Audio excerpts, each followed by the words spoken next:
chi ha visto qualcosa, anche solo un frammento di queste scene, racconti quello che può essere successo la notte della vigilia di Natale tra il 24 e il 25, perché per la ricostruzione del fatto è estremamente importante.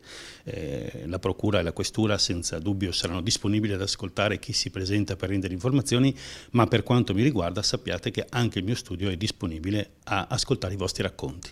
L'appello rivolto ai padovani, studenti, coppie e residenti che la notte tra il 24 e il 25 dicembre si sono trovati a passare nella zona centrale della città, compresa tra il ghetto e Ponte San Giovanni delle Navi. A parlare l'avvocato Salvatore Frattallone, legale della 21enne, che ha raccontato di essere stata violentata da uno sconosciuto. La ragazza ha riferito di essersi svegliata seminuda il giorno di Natale dopo una cena con gli amici sotto il ponte che collega via Euganea e via Vescovado.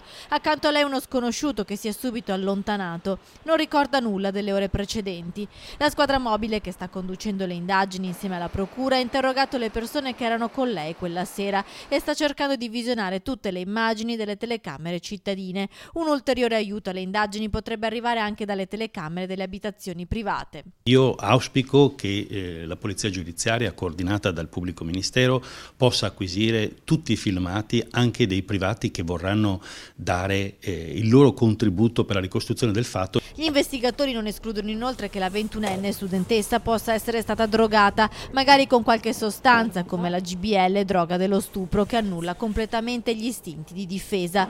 Si attendono gli esiti degli esami medici effettuati alcuni giorni dopo la presunta violenza, perché la ragazza inizialmente non aveva avuto il coraggio di parlare di quanto era accaduto. Il suo avvocato chiede che venga tutelata la privacy della giovane e il suo dolore e che tutti collaborino per individuare l'uomo che l'avrebbe violentata. Ci tengo che la ragazza riprenda in mano la sua vita e superi questo shock devastante prima possibile.